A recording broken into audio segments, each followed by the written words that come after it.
আপনি যেদিন মরবেন সেদিনও মানুষ ভাত খাবে। এই গ্রামবাসী ধোকা ধোকা, মহল্লাবাসী ধোকা, এগুলো সব ধোকা, সব ধোকা। বন্ধুরা ধোকা, স্ত্রী ধোকা, এগুলো সব ধোকা। সব ওই রাত্রে খানা খাবে, আপনারে দাফন করে আসে। আরো বেশি খাইব মানুষের ঘরের থেকে যাইতে আইনা ভাত খাওয়া। আও সারাদিন কাঁদছেন আমনে, শরীর দুর্বল হয়ে যাব খানা না খাইলে। ভাত খা, খানা বন্ধ। লাশের সামনে, লাশের সামনে মুসলমান আজকে জানাজা, লাশ সামনে, এখানে দাঁড়াইয়া জিগায় খানাটা কোন দিন কইয়া লাইলে ভালো আছিল। কি আহা আহা, মানুষ কার জন্য শিক্ষালেন? এই মানুষগুলো তারা আজকে জিগায় খানাটা কোন দিন। 4 দিন না খানাটা কি সোমবারে করলে ভালো হয় না মঙ্গলবারে করলে ভালো হয়? কদ্দুর অনবুঝ করে লাইলে ভালো আছিল। লোকজন কি আর আবার পাইবেননি? হ্যাঁ, মানুষটিরে আবার কইটু আইবেন, আজকেই কইয়া লাইলে ভালো। ফলে জানাজার লাশের সামনে দাঁড়াইয়া আগে কইয়ালায় সবাই খেয়াল রেখেন সোমবারে খানা। আহ, এর নাম দুনিয়া, এর নাম, এর নাম দুনিয়া। এই জন্য দুনিয়া বড়ই স্বার্থ, এটা রাক্ষস, শুধু গিলে খায়, তৃপ্ত হয়, তৃপ্ত হয়। সেদিন আমি এক কুটিপতির বাড়িতে গেছি, অনেক বড় সম্পদশালীর বাড়িতে গিয়া তার বাসায় বাথরুমে গেছি। দেখি যে বাথরুমের যে দরজা, দরজার যে সিটকারি লাগায়, তো সিটকারিটা আছে, কিন্তু সিটকারিটা যেটার মধ্যে লাগাই ছোট্ট বল্টু একটা, এটার মধ্যে লাগাই যেটার মধ্যে এটা নাই। এবারে লাভ হলো কি, কিদের মধ্যে লাগাই, কথা বুঝছেন না আপনি? লকটার এই ছোট ইয়াটা যেটার মধ্যে লাগায়, আর এটা নাই। তা নাই বের হয়ে বললাম, হা ভাইয়া, এরই নাম দুনিয়া। দুনিয়া এমন একটা না একটা থেকেই যায়, সব চাহিদা, সব প্রয়োজন পূরণ হয় না, পূরণ। আপনার লাশ যেদিন জানাজা হবে সেদিনও আপনার ঘরের হাজারো প্রয়োজন বাকি থেকে যাবে,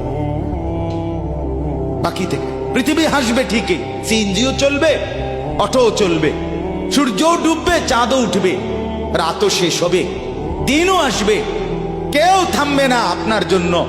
আপনি শুধু চলে যাবেন একা কবর, কেউ থামবে না। এরে বাপ, কেউ থামবে না।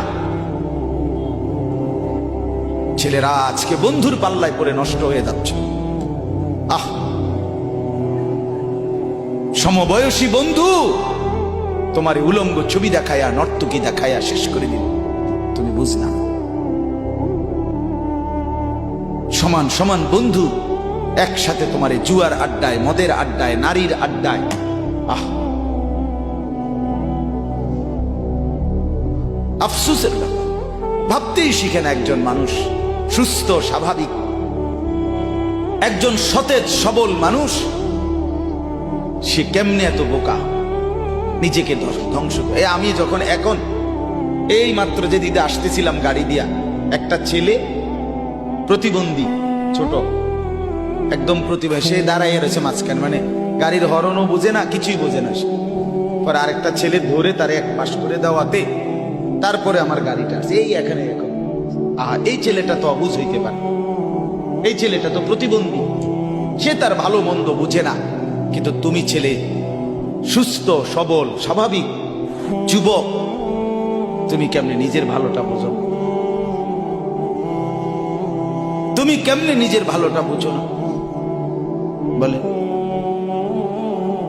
এত মানুষের জানাজা, কবরস্থান নাই এমন কোন এলাকা আছে বলেন? আপনাদের মহল্লায় কবরস্থান নাই? আপনারা কোনোদিন জানাজা পড়েন নাই? আপনারা লাশ দেখেন নাই? তাহলে জলজ্জান্ত মানুষ আজকে কবরে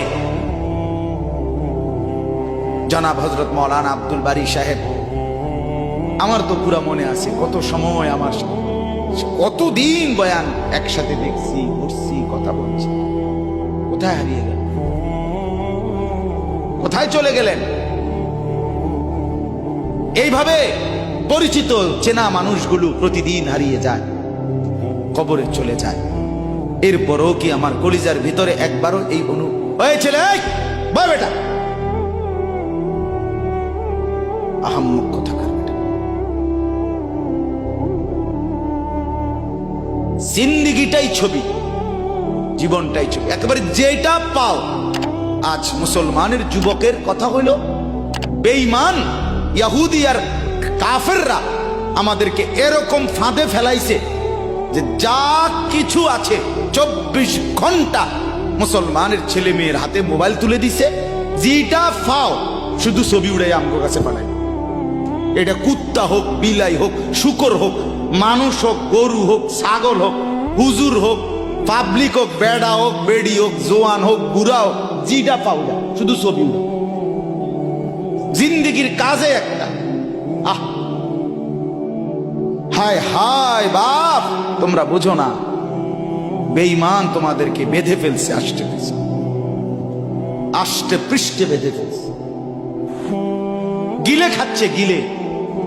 একটা সেকেন্ড সিদ্ধান্ত বেঈমানের যে মুসলমানের একটা নড়াচড়া তারা তাদের আড়াল হইতে দিবেন। কারণ এই মোবাইল, এই ইন্টারনেট, এই সব কিছু আমরা যাই ছবি উঠাই করি তাদের হাতে, তাদের কাছে এটার মূল নিয়ন্ত্রণ। তারা দেখে মুসলমানের যুবকদের হালাত কি, চরিত্রের অবস্থা কি, যুবতীদের হালাত কি।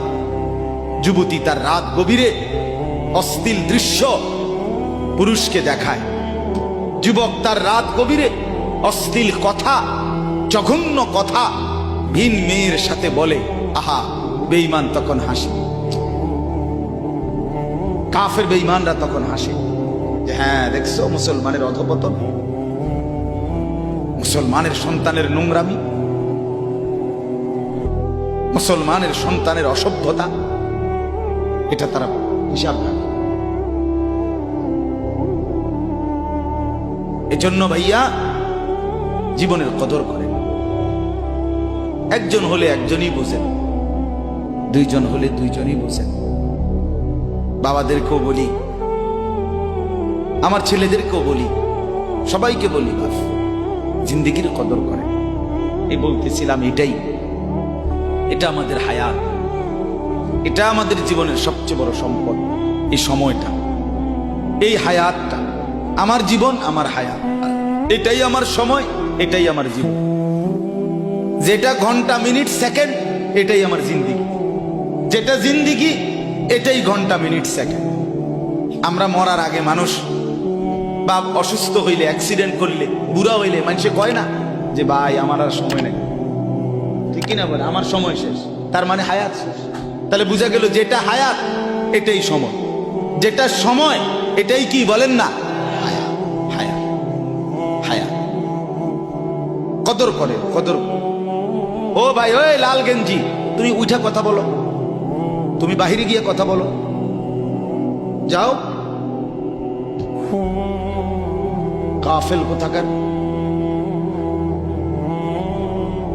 হে নগদ বুঝায়, হেরে অনেক বুঝাইতে আছে, বুঝতে কি কইছে। তুমি শোনো মিয়া, বললাম না তুমি আলাদা শোনো। আমি এ ব্যাপারে কঠোর।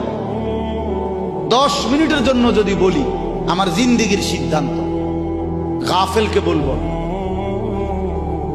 অমনোযোগীকে বলবো না, এটা আমার জিন্দিগির ফয়সালা ইনশাআল্লাহ। সমবয়সী বরবাদ করে দিচ্ছে ছেলেদের কাছে, এক সময় না ভালো হতে দিচ্ছে না। আহ, কোন মা বাপ তার সন্তানকে অসৎ করে গড়ে তোলে নাই। মা তার পেটের থেকে অসৎ সন্তান জন্ম দেয় নাই, পবিত্র সন্তান জন্ম দিয়েছিল। মায়ের বুকের পবিত্র দুধ খাওয়াইছিল, দুধ হালাল পবিত্র। মা পবিত্র এক সন্তান জন্ম দিয়েছিল। পরবর্তী সমাজ, এই সমবয়সী বন্ধু, এই অশ্লীলতার বেহায়াপনার আড্ডা শেষ করে দিস, শেষ করে দিস। চল। কোথায়? ওইখানে দেখছি দুইটা মেয়ে হাঁটতেছে, চল পিছে পিছে হাঁটি। চল। কোথায়? ওইখানে চল, একটু আড্ডা দিয়ে আসি। শেষ। 3টা বাজে বের হইছে, রাত 10টা বাজে ফিরছে। 7 ঘন্টা সমবয়সী 7-8 জন ছেলে একসাথে ঘুরলা, অথচ তোমার লগের এই 6 জন বন্ধু একবারও বলল না যে আসরের নামাজ পড়তি না, মাগরিব পড়বা না, এশার নামাজ পড়বা না। 7 ঘন্টায় যেই বন্ধুরা একবারও তোমারে 1 ওয়াক্ত নামাজের কথা বলে নাই, বিশ্বাস করো ছেলেরা, এটা বন্ধু না, এটা শয়তান ছাড়া আর কিচ্ছু না। এটা ইবলিস বেটা, এটা শয়তান, এটা তোরে শেষ করে দিবে। তোর আখেরাত তো শেষ করবে, তোর দুনিয়া তোরে অকর্মণ্য অপদার্থ বানাইয়া একটা আকামলা বানাইয়া ছেড়ে দিবে।